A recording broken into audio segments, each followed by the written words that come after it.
नमस्कार दोस्तों, स्वागत है आपका हमारे YouTube चैनल पर। आज हम आपको छठी माता की व्रत कथा सुनाने जा रहे हैं। इसे ध्यान से सुनिएगा। पौराणिक काल की बात है। राजा प्रियव्रत नाम के एक प्रतापी राजा राज करते थे। उनकी पत्नी का नाम मालिनी था। राजा प्रियव्रत के राज्य में हर प्रकार का सुख वैभव था। धन धान्य की कोई कमी नहीं थी और प्रजा भी उनके न्यायप्रिय शासन से बहुत प्रसन्न थी। लेकिन राजा और रानी के जीवन में एक बहुत बड़ा दुख था। उनकी कोई संतान नहीं थी। विवाह के कई वर्ष बीत जाने के बाद भी सूनी गोद के कारण महल में हमेशा सन्नाटा और उदासी छाई रहती थी। संतान न होने के दुख में राजा प्रियव्रत और रानी मालिनी का मन किसी भी कार्य में नहीं लगता था। राजकाज के वैभव और सुख सुविधाएं उन्हें कचोटती थी। वे दिन रात ईश्वर से यही प्रार्थना करते थे कि उन्हें एक संतान का सुख मिल जाए ताकि उनके वंश का नाम आगे बढ़ सके। एक दिन राजा की इस गहरी उदासी को देखकर महर्षि कश्यप उनके महल पधारे। राजा ने भरे मन से महर्षि को प्रणाम किया और अपनी व्यथा सुनाई।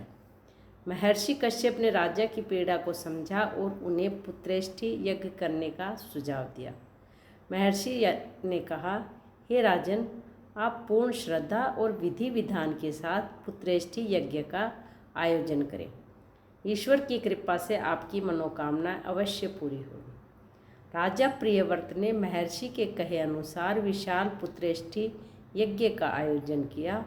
यज्ञ संपन्न होने के बाद यज्ञ के प्रसाद स्वरूप या रानी मालिनी को दिव्य खीर दी गई। रानी ने उस प्रसाद को ग्रहण किया और कुछ समय पश्चात वो गर्भवती हो गई। इस समाचार से पूरे राज्य में प्रसन्नता की लहर दौड़ गई। राजा और रानी के जीवन में आशा की एक नई किरण जागी और वे उसी पल का बेसब्री से इंतजार करने लगे जब उनके घर में किलकारियाँ गूंजेंगे। 9 महीने का समय पूरा हुआ, लेकिन भाग्य को कुछ और ही मंजूर था। रानी मालिनी ने एक अत्यंत सुंदर पुत्र को जन्म तो दिया, लेकिन वह शिशु मृत पैदा हुआ था। जैसे ही राजा और रानी को यह बात पता चली, उनके पैरों तले जमीन खिसक गई। महल की खुशियां पल भर में मातम में बदल गई। राजा प्रियव्रत इस वज्रपात को सहन नहीं कर पाए। उनका हृदय टूट गया और वे गहरे अवसाद में चले गए। पुत्र के वियोग और इस असहनीय दुख के कारण राजा ने अपने जीवन को समाप्त करने का निर्णय लिया। वे मृत बालक के शरीर को लेकर शमशान घाट पहुँचे। वहाँ उन्होंने अपने पुत्र के शव को गोद में लिया और स्वयं भी प्राण त्यागने के लिए तैयार हो गए। वे जैसे ही आत्मदाह करने वाले थे, अचानक शमशान की भूमि पर एक अलौकिक प्रकाश फैल गया। आकाश से एक दिव्य रथ उतरा जिस पर एक अत्यंत तेजस्वी और ममतामयी देवी विराजमान थी। उनकी आभा इतनी सौम्य और शांत थी कि राजा प्रियव्रत मंत्रमुग्ध होकर उन्हें देखने लगे। राजा ने हाथ जोड़कर कातर स्वर में पूछा कि हे दिव्य देवी, आप कौन हैं और इस शमशान भूमि पर आपके प्रकट होने का क्या कारण है? देवी ने मंद मुस्कान के साथ उत्तर दिया, हे राजन, मैं ब्रह्मा की मानस पुत्री देवसेना हूँ। सृष्टि की मूल प्रवृत्ति के छठे अंश से उत्पन्न होने के कारण संसार मुझे छठी देवी या छठी माता के नाम से पुकारता है। मैं इस संसार के समस्त बच्चों की रक्षिका हूँ और जो भी सच्चे मन से मेरी आराधना करता है, मैं उसे संतान सुख प्रदान करती हूँ। तुम्हारे इस घोर दुख को देखकर ही मैं प्रकट हुई हूँ।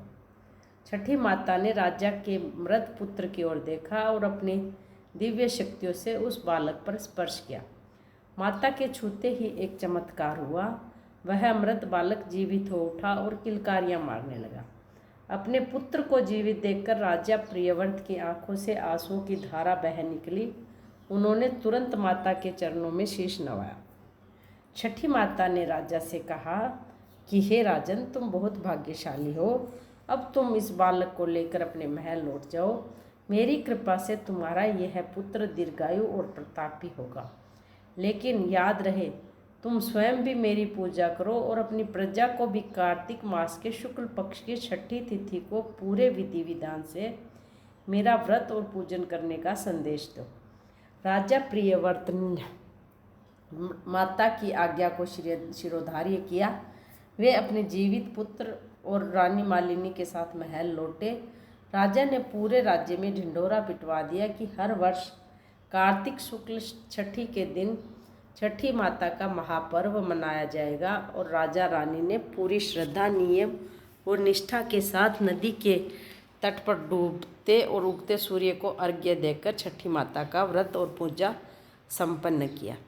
तभी से इस महापर्व की शुरुआत हुई। मान्यता है कि जो भी व्यक्ति छठ पूजा के इन कठिन नियमों का पालन करता है, छठी माता की यह व्रत कथा सुनता है, उनके घर में संतान की कभी कोई कमी नहीं होती, बच्चों की आयु लंबी होती है और परिवार में हमेशा सुख समृद्धि बनी रहती है।